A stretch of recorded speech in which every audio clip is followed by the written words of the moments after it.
So this is our Christian formation gathering, and we're gathered tonight to talk about the Transfiguration. So part of the reason we're talking about the Transfiguration is it's the focus of the last Sunday in Epiphany. And this year, our gospel lesson will be the Transfiguration account that's in Mark chapter 9, verses 2 through 8.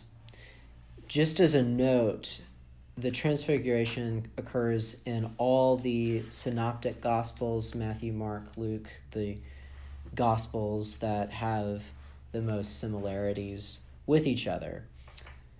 And so this event of the Transfiguration also occurs in Matthew 17, verses 1 through 9. And there's a little bit of conversation after that passage about the Transfiguration. And then we also get it in Luke chapter 9, verses 28 through 36. But I'm going to read the Mark passage for now, since it's what we'll be reading in this particular year for Epiphany. But also because they're not terribly different from each other, and having read through them all, I actually kind of like the Mark one better than the others. They're not that much different, but just the language of it, for some reason, I enjoy a little bit more. So here it is, Mark chapter 9, verses 2 through 8, and I'm reading from the New Revised Standard Version for this. 6 days later, Jesus took with him Peter and James and John and led them up a mountain apart by themselves. And he was transfigured before them, and his clothes became dazzling white, such as no one on earth could bleach them. And there appeared to them Elijah with Moses, who were talking with Jesus. Then Peter said to Jesus, "Rabbi, it is good for us to be here. Let us make 3 dwellings, one for you, one for Moses, and one for Elijah." He did not know what to say, for they were terrified. Then a cloud overshadowed them, and from the cloud there came a voice, "This is my Son, the Beloved. Listen to him." Suddenly, when they looked around, they saw no one with them anymore, but only Jesus. So again, the Transfiguration is a big part of Epiphany. It's what ends the season after Epiphany, after the Epiphany on January 6th. And Epiphany in itself, the name, as I've talked about before, it's about God being manifest. And this, the Transfiguration, this is the event for that. And so the way that I would say we can look at this, so the Transfiguration, it's sort of like an icon in how it reveals God's glory in the world. And here I'm showing an icon of the Transfiguration. It's 14th century. Rowan Williams used it for his book on icons, so it's one I'm particularly fond of. You can find it on the YouTube for this audio. And it'll have it as the cover sheet there online.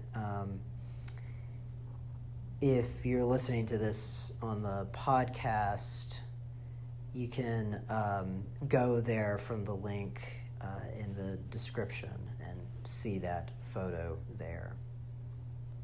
But yeah, again, the Transfiguration, it's like an icon, just because it's that revelation of the truth, but it's done so in a physical and a visual way. So I think it's helpful, at least it is for me, to think of the Transfiguration like we do an icon, in that it's this physical, visual revealing of God's glory to us.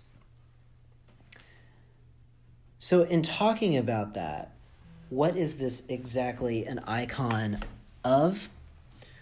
Well, it's an icon of Jesus, of who Jesus is, and specifically who Jesus is as the fulfillment of the law and the prophets.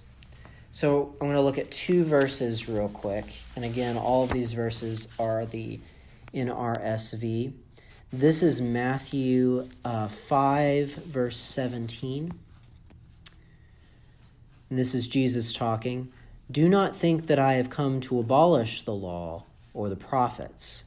I've come not to abolish, but to fulfill.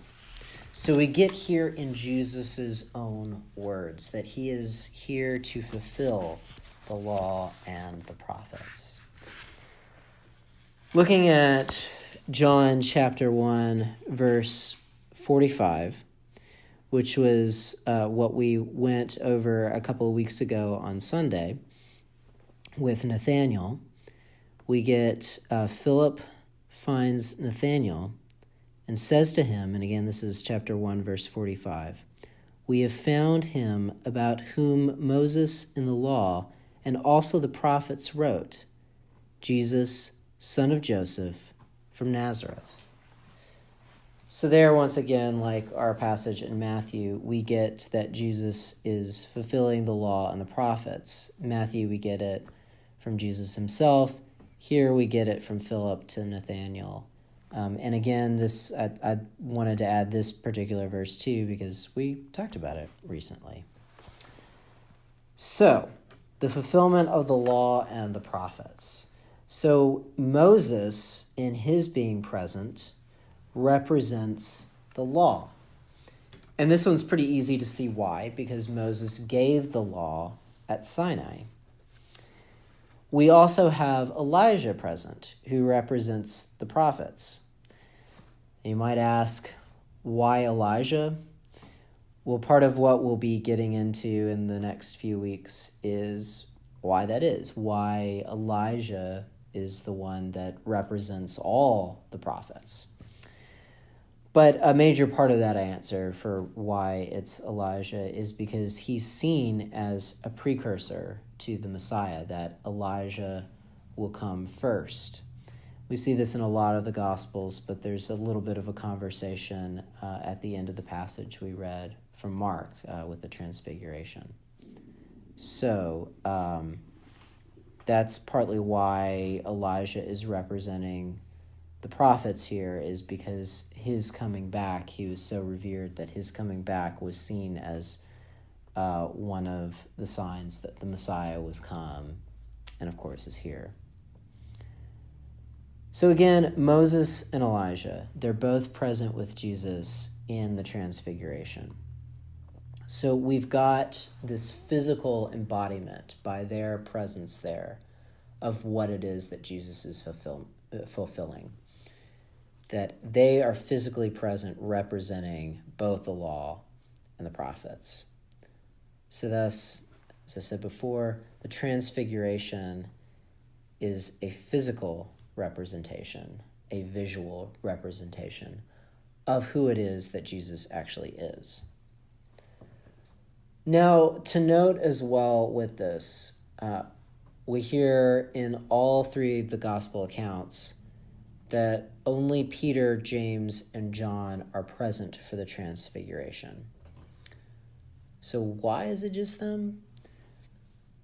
Part of the answer to that is Christianity is about witness. That's what the early apostles did. It's what Paul was about. It was about witnessing to what you have either heard or seen. And maybe partly why witness is so important is when you're not an eyewitness, you don't have these events that you saw that then you have to think, wait, God did what during this? And this is actually something that one of my favorite philosophers and thinkers, who is a great Christian as well, the Danish thinker Soren Kierkegaard talks about in his book, Philosophical Fragments. Just this idea of us being removed from the event, and maybe that's not such a bad thing for our faith. Because again, we don't have to compare. We don't have to compare this actual event or knowing the actual person and then reconciling that with Jesus being the Messiah. And we see this in the Gospels too, that there's all these people in the passage from John. We get with Nathaniel, he says, "Can anything good come out of Nazareth?" right after he hears who Jesus is, that he's the fulfillment of the law and the prophets. We get Jesus getting kicked out of his own town for saying all these great and wonderful things and talking about Scripture being fulfilled in their presence. So that's not really a new concept, or even a concept apart from the Gospels. Like, even there we see these people who know Jesus are sometimes the ones that have the most difficulty recognizing who he really is. We see this idea of having faith being removed from the events also in John 20, verse 29. So this is where we get Thomas. This is right towards the end of John's gospel. And Thomas has just declared, "My Lord and my God," after seeing Jesus, after seeing the wounds in his hands and his side. And Jesus said to him, "Have you believed because you have seen me? Blessed are those who have not seen and yet come to believe." So again, the idea that there will be many that won't see us, who still will believe. So maybe that's why it's just Peter, James, and John who are present, because it's easier to believe through hearing it from a witness than maybe necessarily seeing it for ourselves. We don't really know.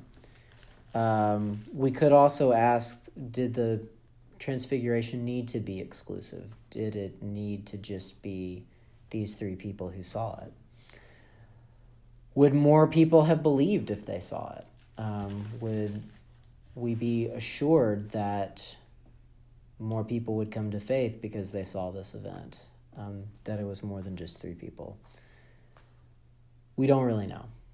We don't know why it needed to just be Peter, James, and John. We don't know if more people would have believed if they saw it. These are things that we just don't know.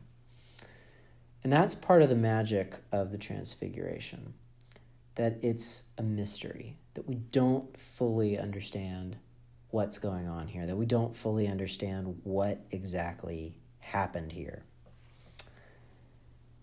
But at the end of the day, one, that's okay because we have faith.